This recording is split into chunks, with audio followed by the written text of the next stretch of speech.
Hey, come on. Come on. Hey. What? Here we go, here we go, here we go now. Hey. Let's chit chat, this is the show now. Come on. Bad black mama's gonna let you know now. Hey. Here we go, here we go, here we go now. Come on. Let's chit chat, let's chit chat, hey. Let's chit chat, sis. Hey, what's up? Let's chit chat, let's chit chat, let's chit chat, sis. Hey. Tonight's topic is a good one because Celeste, you know what? You bring it, and all I gotta say is here you go. Take over, darling. So the reason why I brought up this topic, and I'm gonna tell you about it in a minute, is because I do on a daily basis interact with a lot of people who are transgender. Oh wow. Right. And part of my day is I'm really beginning to, first of all, I think the biggest amount of disrespect is not getting educated, getting knowledge about something and being able to understand, because we're so busy criticizing each other. Absolutely. And we don't even take time to understand, right? So, but there's some things that I just am still, you know, and I don't want to be disrespectful, but I wanted to have a girlfriend conversation because bring these type of to the porch. Yeah. So I'm bringing it to the porch, and I bring it to the porch.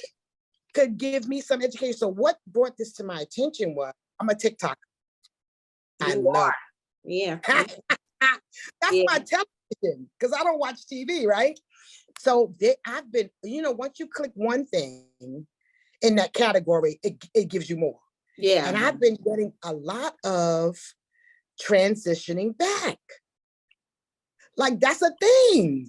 And I'm sure it has to be a thing. If people are transitioning, there's going to be some people that for whatever reason, health reasons, you know, maybe disappointment, I don't know, they're transitioning back.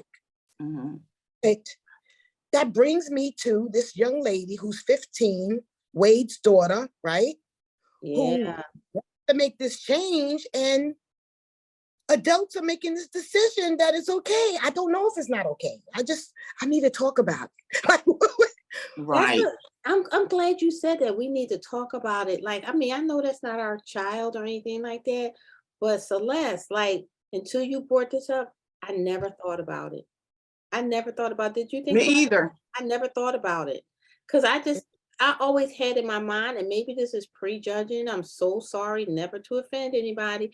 I just figured that if you have made that decision, which has to be a really tough decision to make, how did you make a decision to go and try to go and reverse all of that? Because I'm sure that wasn't an easy decision physically. Mm-hmm. I'm not even talking about just the mental part. The mental part is like, whoa.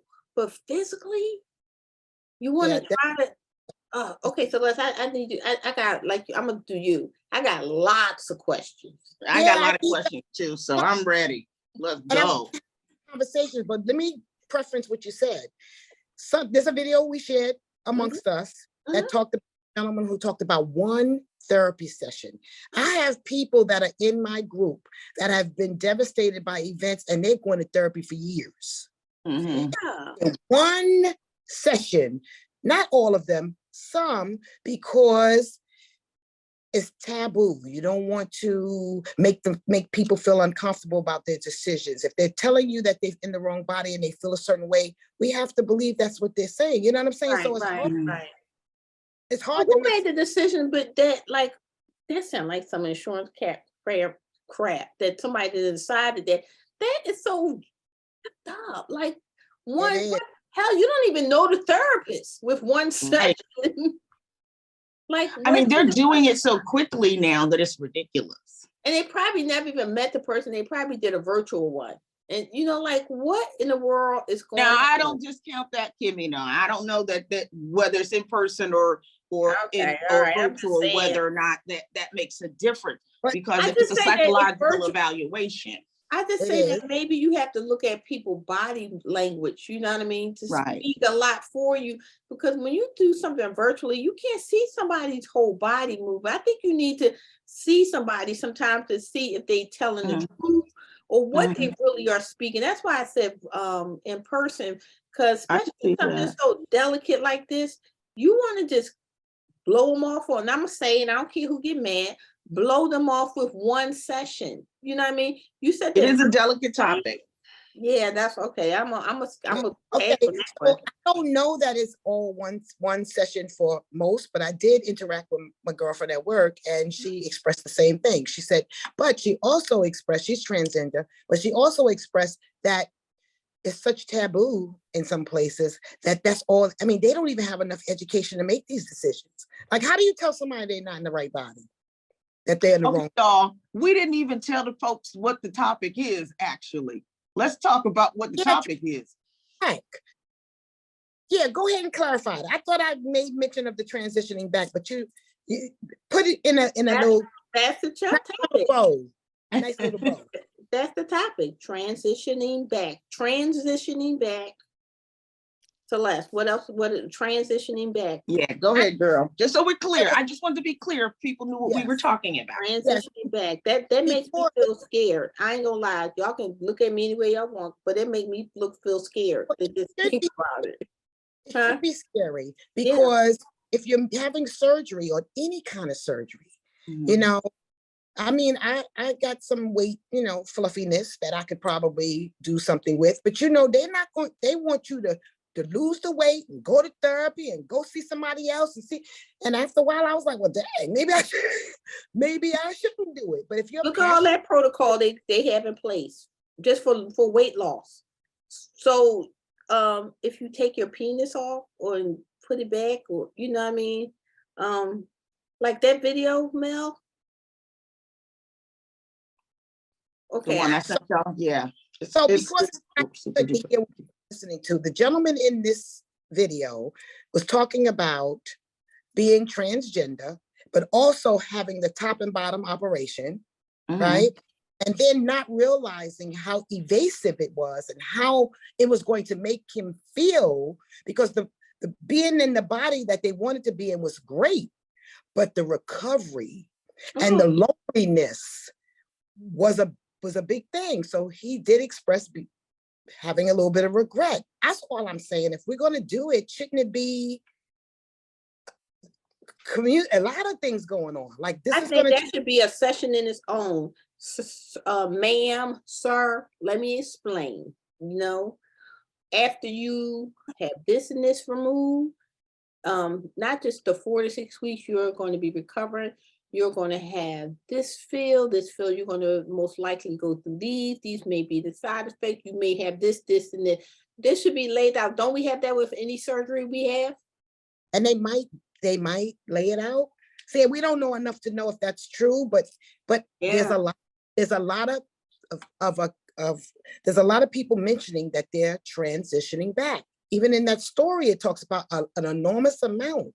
So maybe we do need to safeguard our babies, because I think that, like, far as Zaya Wade, I think that Dwayne Wade and Gabrielle Union should give her some time.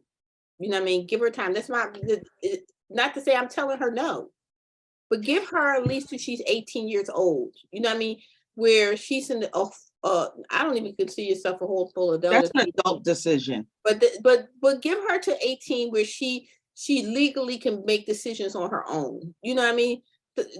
Don't listen to your heart, because she's pulling on your heartstrings right now. It's because 18 years old, you already know we all have raised kids, and maybe we didn't have raised kids to be changing genders or whatever, but we all have raised kids. You all know from one year to the next, some shit change. You know what I mean? So give her a chance to make a decision on her own.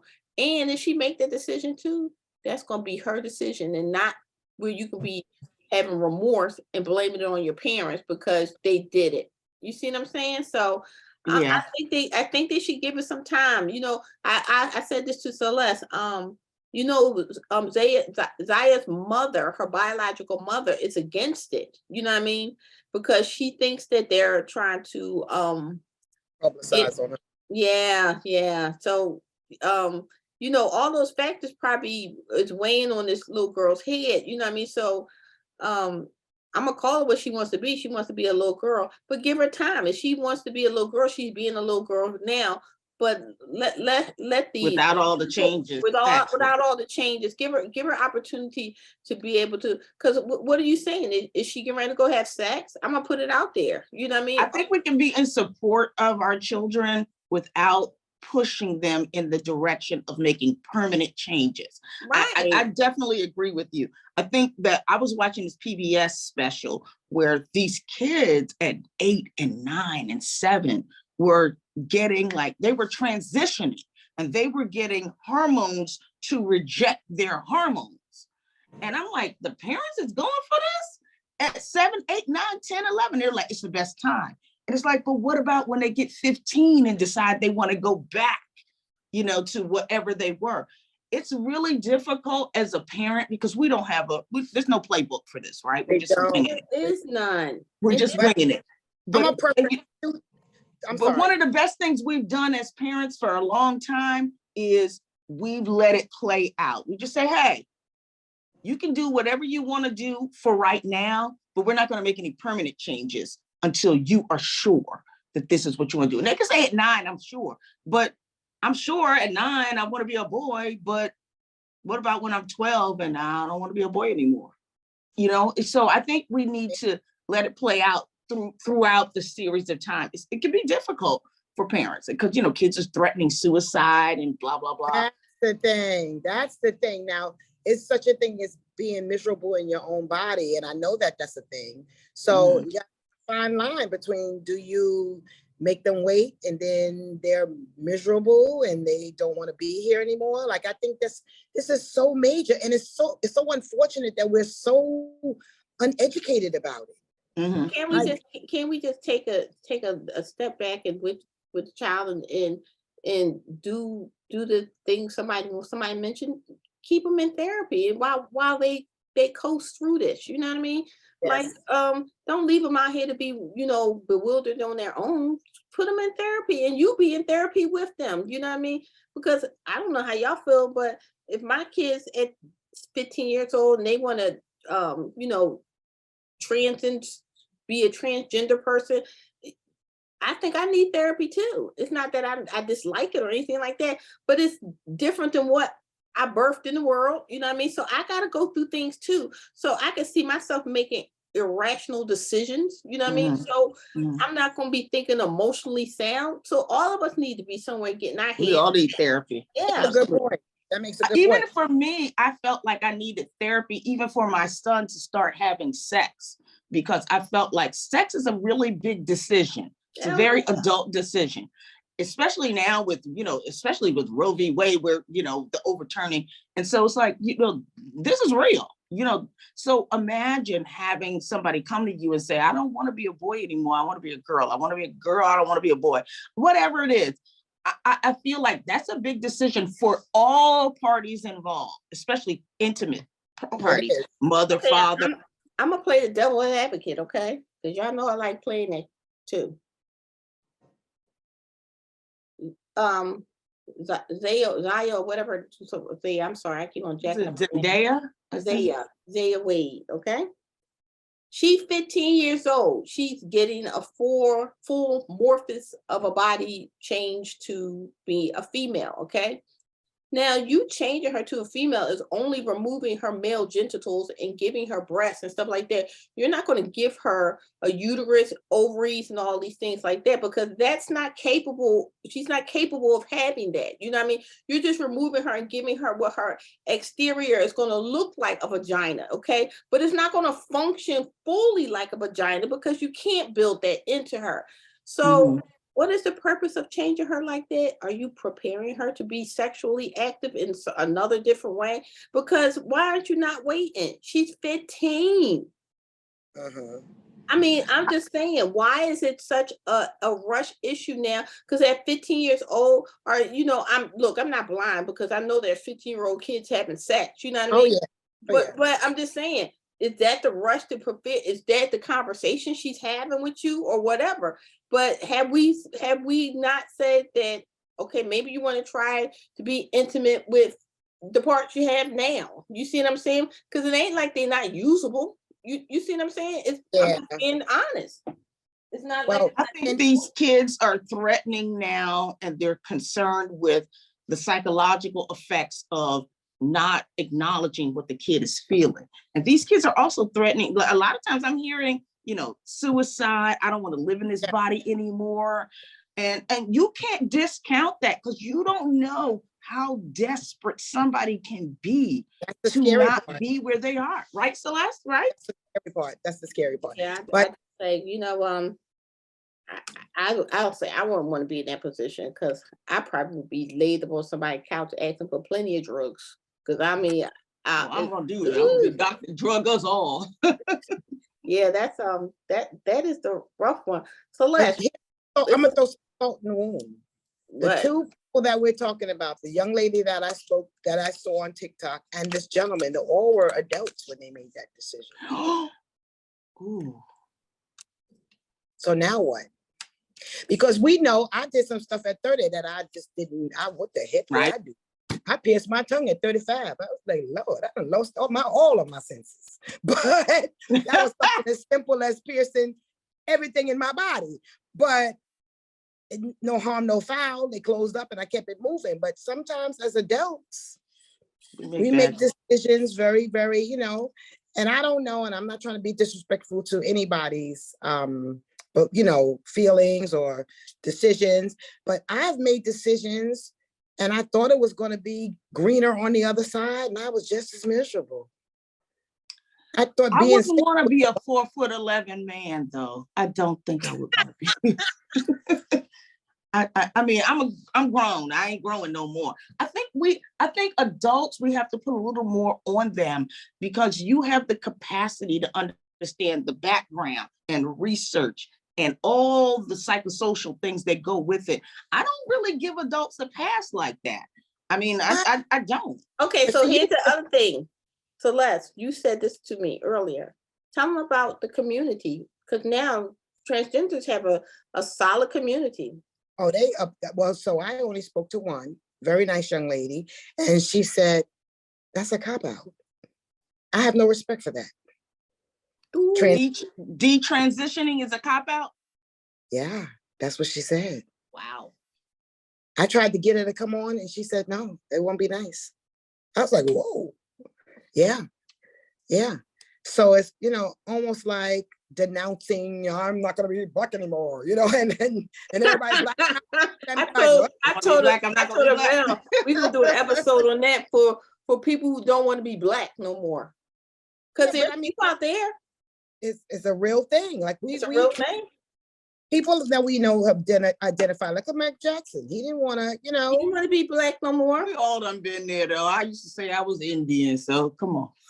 But look, hey, you got to think about it. We all got all kinds of things mixed into us. You know what I mean? So, but where people just don't want to identify being that. So, but when you said that, I just was thinking, that's a strong community, because they already know they at odds. Yeah, they already know. They already know they at odds. So now you transition back out, okay? The community you going back into was the community you went out. I could see that going terribly wrong. Can't you see that going terribly wrong? Because now you just feel like you isolated. Because didn't we have a problem when we thought you wanted to be, because people are so just wishy-washy. Now this group don't want you, and this group is not going to be receptive unless, and I'm going to keep it real, unless you may go to some Bible thumper that they say, okay, throw yourself down here and you cure it now. You know what I mean? Because everybody got a reason why you did it in the first place. So yeah, but that one was a eye opener.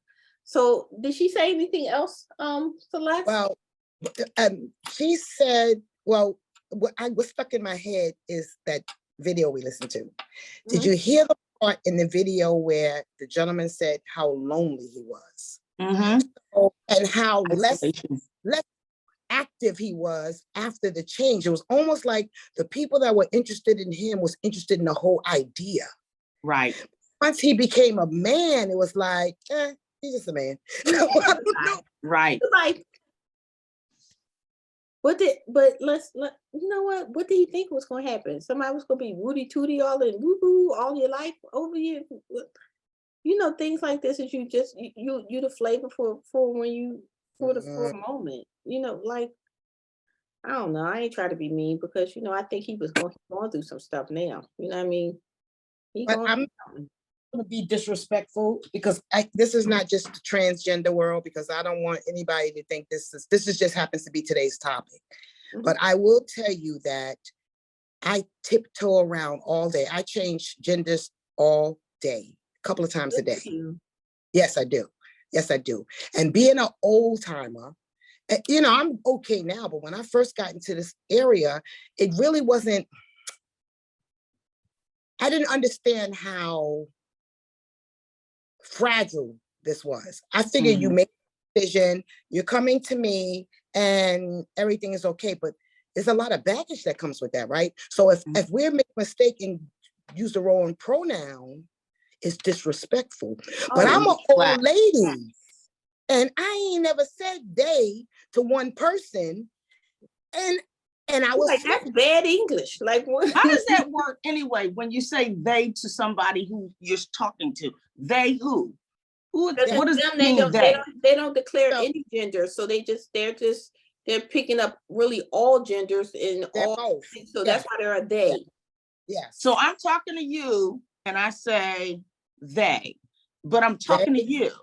They, them, or you. Yeah, I don't even know how, because that's almost like putting somebody in the third person. That's terrible English. Yeah, that's terrible English. Yeah, so I've mastered it because I do it all day. And I have very, very lovely people that are working for me that use that pronoun and that are transgender. So I have learned to appreciate it and be able to comply. But at first, it wasn't malicious. It was just, like you said, it just didn't sound right. So when I was speaking about them, I was like, "Ooh," I'm like, what? So it was hard. Oh, I know I have a hard time because I hate when I hear people talking to third person. That just so I can't say you. Like if I'm talking to you, Kimmy, I can't say you did such and such and such. No, my name is them. No. So when you're talking to me, you can refer to me by my name. But if you're talking about me, it's not she or he, it's them. Oh, okay. And then the person gonna be looking at you. I'm gonna be fucking up. That's what I'm gonna tell you. I'm gonna be fucking who else are you talking about? Okay, so I'm gonna stop saying okay, because I don't want nobody to come get me. Pronouns are very important. So if you want to be safe, use them. Who? Use the person's name. Yeah, that's what I'm gonna say. Okay, gotcha. That's totally okay. However, they are reciprocating it to me by using my name, and I'm from the old school, and don't call me by my name. My name is Miss Davis. Nasty if you ask me. And we were having a struggle at the beginning. They were calling me by my first name, and I was like, no. I got gray hairs older than you. I need you to call me Miss, and then use my last name. So we had a struggle, but I just felt like, we need to start this conversation, because not educating ourselves and not acting like it's happening is not. Look, I think this was a really good episode. Like I said, I get tongue-tied when I think about certain things because my brain is moving so fast, because I've never heard of this or even thought about it. I'm just, getting acclimated to so many changes. I mean, I don't know if you remember, Celeste, the stylist I used to have in my shop. Went from Dakota to Olivia, and gorgeous. Got there at the end when she was already trans. No? Caucasian, and had blonde hair, and just, went and I could see the part where he struggled in the beginning and people was not accepting, and I was just like, I just tried to feel hormones will make you struggle. Yeah, he struggled in the beginning because he was trying his hardest to find out what fit him and so on and so on, and what clothes was going to bring out more of a feminine feature. Now he did hair and stuff like that, so he had to go through the phase of growing his hair, and because he had his hair cut short. So he was buying wigs. So you got to find the right wig that looks right on you, you know, and he was thin. But honey, when I tell you 2 years later, look good. hair was red, came in with a pencil suit on with a Gucci pocketbook and heels. I was like, hey. It was worth it. It was worth Perfect. it. Look better than we look. Makeup flawless. Flawless. And it wasn't overdone. It was none of that stuff. But even having a conversation with him after that, the struggle was still there. So it's so many phases that they go through. The struggle was still there because now you're still trying to be in almost trying to be in a normal realm where people say, okay, you're a female, you're a female, and not have people rehash and bring you back, you know, here and say, no, you're not really that. So I just have a lot of empathy for people that have to go through warfare in their mind, you know what I mean? Because you're not happy, you know what I mean? You're not happy. And, you know, I say this to my kids, I'm sure y'all say it to your kids. I can't never hate you for the decision you make because ultimately, as a parent, I just want you to be happy. That's what you want. I want But you I have a question for you guys. You know, if I put on a pair of basketball shorts and I go outside and challenge the guys to a basketball game, does that not make me still a woman? Like, I'm just trying to figure out, are we playing dress up? Because when these people are detransitioning, have they really fully considered, and I'm probably gonna get dragged for this, but have they really fully considered all the consequences? I'm like, when I go outside and I play basketball, which I don't know how to play, but if I'm outside playing, I'm still a woman. Do I need to dress up like a man to feel like a man? I don't need to do that. Well, I'm gonna say just by seeing and I hate to use her as an example, like the Caitlyn Jenner, you know what I mean? I remember her when she was telling her 60-minute story. She didn't feel she hadn't gone through any surgery. She didn't feel like she was a woman unless she dressed like one. And you know what I thought in my mind? Hey, as a woman, we don't dress like women. We dress just to dress. Just dress. Just dress. Like you gonna have on sweatpants and a t-shirt. Do you feel and that's like why I think there needs to be a lot of psychological conversation. Yeah, that was a really good point, Mel. Like, okay, you go outside to take the trash out or something, or you go just to the Wawa or 7-Eleven, Celeste or Mel.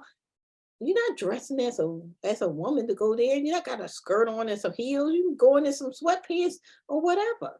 Basketball shorts, some tights, whatever. Gendered is very important to somebody who's transgender. And I'm not speaking on behalf of them. I'm only telling you what I've been exposed to. No, I get it. It's very important that you know and identify them as what they feel inside. Okay, so for example, them at my office looks very much like a woman. Bow, bow, bow, bow. And they hate, you know what? Hate how they look. But some days they like how they look. I think they go back again to maybe it's going to be a lifetime of care that needs to be there. You know what I mean? A lifetime of having some type of therapy in place. Let me tell y'all something else that's really important. And let me give you this little fun fact.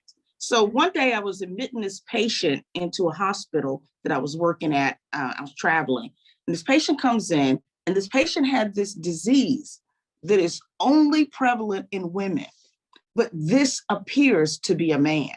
And this patient does not say, I'm not truly a man. I identify as a woman. Patient, that's another health concern. Because I'm like, this disorder is only prevalent in women. So how would this patient have this? And finally, the doctor and I are sitting there, and finally the patient admits, you can't be treated, even though I think it's very much psychological is what I'm saying. You have to be able to tell the people who need to know what your condition is, because we can't help you if you don't tell us. And I'm sitting here saying, this wouldn't be something that a man would have. I don't know, which I don't even remember what the disorder was at this point, but it was a disorder that's only prevalent in women. And the patient name was male, everything about the patient was masculine, but the patient never revealed that I've transitioned or anything. And that's an important fact. It's like, why would you not say that? Give one more fact too. Not just physically, what physically that you did, okay? This is to talk about just what you just said, Mel. What about you have changed everything? Your IDs, every single thing, down at the court, name and everything, because that's legality. They have changed everything. Now you got to change that back. You know what I mean? You got to change that.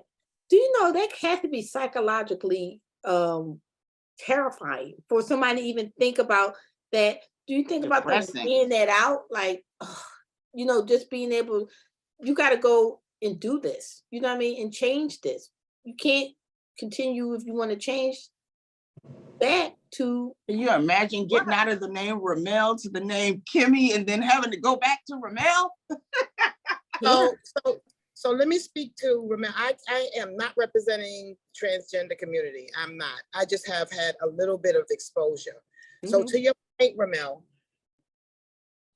I have some in my office that when I ask for them to bring baby pictures, without thinking, I said, everybody bring a baby picture.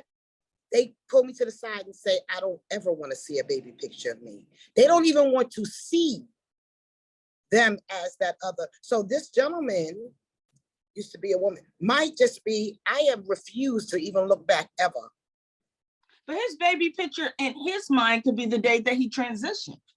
Yes, but I'm saying the reason why they're not disclosing it is something that they've erased from. But it's unethical, and it's not going to help them if you come to the emergency room and are admitted to the hospital and you don't reveal that you were born a man or born a woman and you've transitioned or retransitioned, and you still, and that's a problem for treatment. Because there are diseases that men have that women don't get. You got a prostate? You don't. You know what I'm saying? We don't. And so if you haven't had all of the surgeries, we can't help you if you don't tell us. You know what I mean? I don't make you drop your drawers and be like, oh, he got a penis. Or if you've had the surgeries and there's still certain things that women get. And I think that's really important that we don't miss this in this episode, that yes, while it is very enlightening to know whether you're a male or a female, born a male or female, and you can do whatever you want. I don't, I'm not against anybody being whoever they want. Sometimes I want to be a man for 5 minutes. I want to know what it feels like right before you come, right when you come, and right after you come. 5 minutes. That's all I need.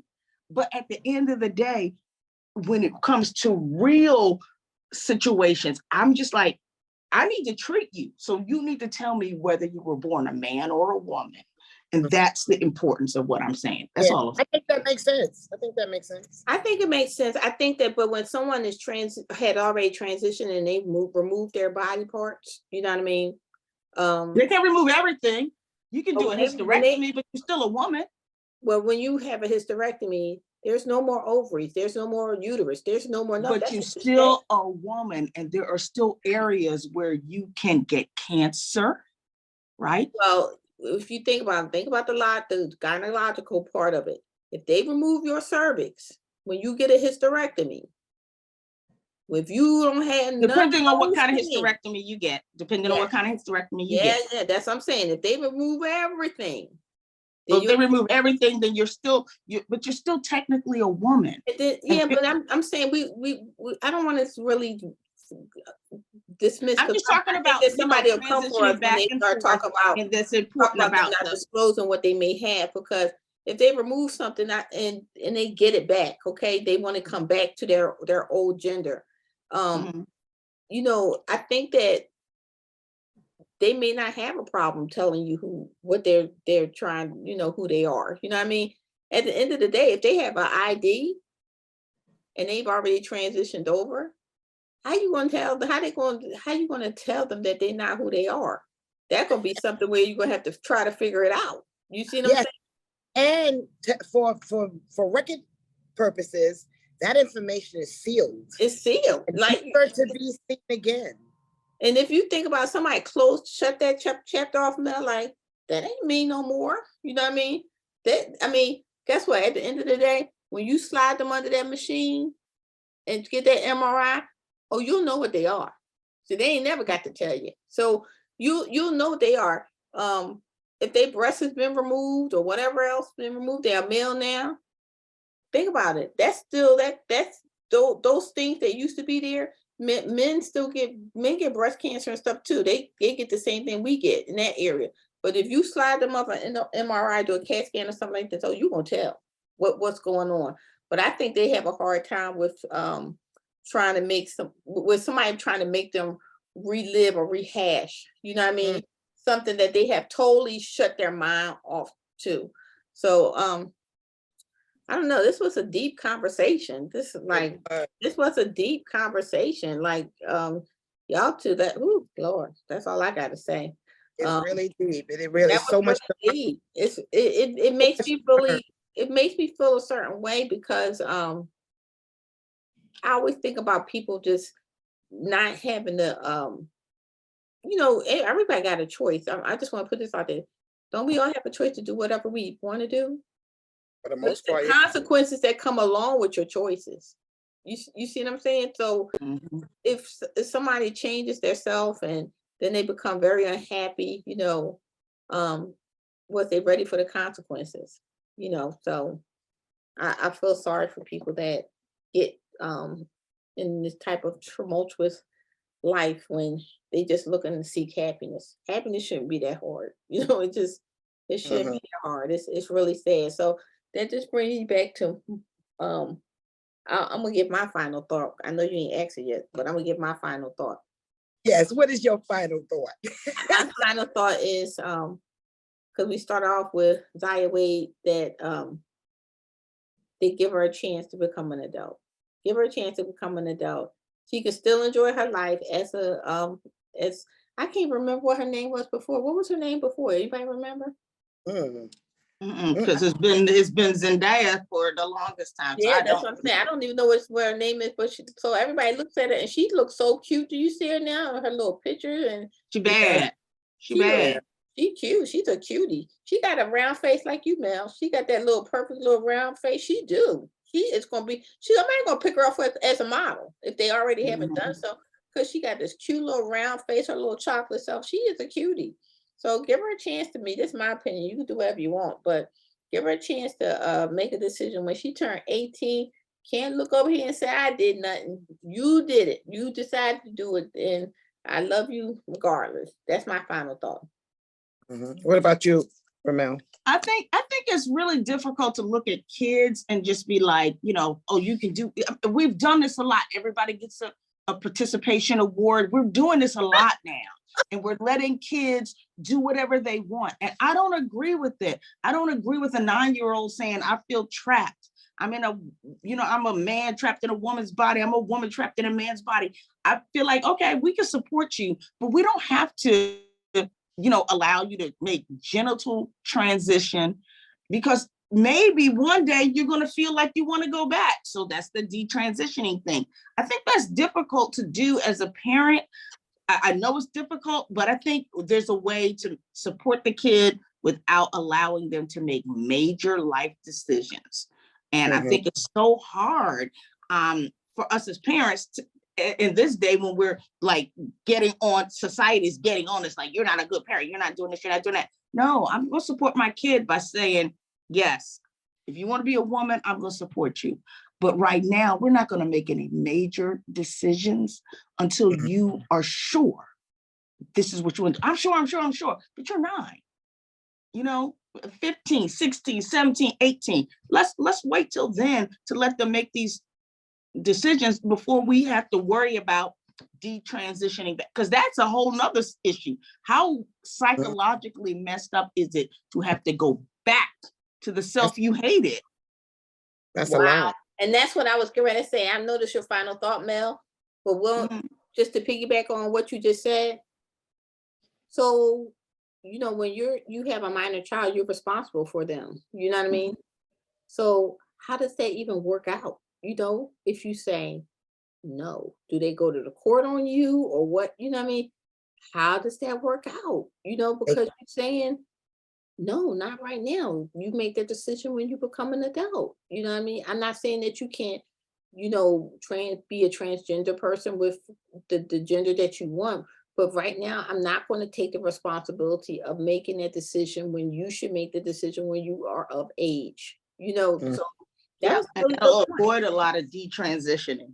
Yeah, or detransition. Oh Lord, that would be. I think that would be traumatizing. But you know. Whew.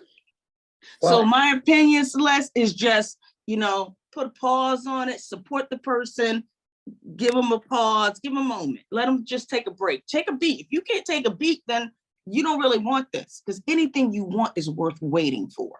Take a breath. Well, with my final thoughts, I'm coming from a different perspective. So I feel like I'm calling out all of the churches and the doctors and the therapists and all of them. And my final thought is that we need to be more educated so we can make better choices for people who come to us and ask for things like that, right? So we could be more sympathetic. I mean, I know it doesn't apply, but like I was looking for a doctor for my mom, and my mom says, I want a woman because she'll understand. You know what I'm saying? So you, as a person that's never been in a position where you hate yourself or don't like your body, you could probably offer some benefit to me if you could identify with at least some education. Say, you know, I know this is how you feel, but do you know that happiness doesn't come from what you look like? It comes from inside and all these other great things. And maybe we can make better choices, and the person that we're talking to says, "Kaha, okay, I'm not stuck in anybody's body, just don't like being a man, right?" You know, maybe I could think about it. And for the kids too, somebody that I could identify or have been through it.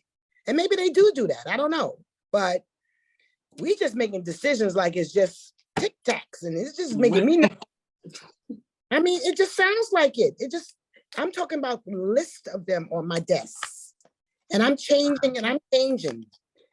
And I don't understand enough to say, whoa, you know, explain to me what's going on. But that's just my thought. I charge everybody. This is not just one community's problem. This is all of our problems. Yeah, that's all of absolutely. We're gonna have to live with this 10 years from now. Well, thank you again, Celeste, because you did a wonderful job. This was a really good topic, and I think we need to have a follow-up topic. I said this to Mel today because we need to have a follow-up topic. Black people not want to be black, but y'all might laugh about that, but I'm serious. There's a lot. Black people not want to be black. You know, maybe we need to get somebody on here who don't want to be black. We just have to sit there and put our mute on, but you know, that would be very interesting. Don't you think that would be very interesting? Absolutely. I think I know somebody. You do? I think I know somebody. Okay. Yeah, we have to talk about that. But again, thank you, Celeste. You did an awesome job. So before we wrap this all up, Celeste, we know you are a life coach and you do so much for so many people. You can tell because Mel, wasn't she the most empathetic out of both of us? Yeah, she was so empathetic. I was ready to be like, Celeste, I want to spank her eyeballs out. You know what's going on. But I forgot she's a life She's coach. the most empathetic, Lord. Bless her heart. Thank God for her. So before we wrap this up, please, because you tempered me down. Yeah, I know, right, because you made me not drop any F-bombs or anything like that. So that was right. That was a good thing. So Celeste, before as we wrap this up, please tell everybody where they can meet you on your wonderful platform. Well, I am on all social media platforms, and I'm normally under just my name, Celeste Davis, but I also have Fiercely Committed to Me. And I'm going to bring this topic to my group, but I'm on Facebook in a private group, and we keep it private because we have these kind of conversations, and we don't want any judgment. We want to be able to have conversations and help each other. So Facebook, Instagram, I'm on TikTok. I'm on them. And to your point, you can't be a great life coach if you don't understand people and where their passion and where they're coming from and what makes them tick. So I'm just trying to get as much education as possible. I can't explain no other reason why I'm at this godforsaken job. It must be. But I think that God put you in a place where you needed to be. That's what I think. Yeah, I do. Yeah. All right, y'all. So join us every Wednesday when we drop a new episode, and we're on all of the social media platforms: Facebook, Instagram, TikTok, and YouTube. We're on and Twitter. I don't know how long we're gonna be on there, but we're on there too. But join us every Wednesday when we drop a new episode. And joining me tonight is Celeste Davis. Ramel, peace. And I'm your girl, Kimmy. Have a great week on purpose, and we'll see you then.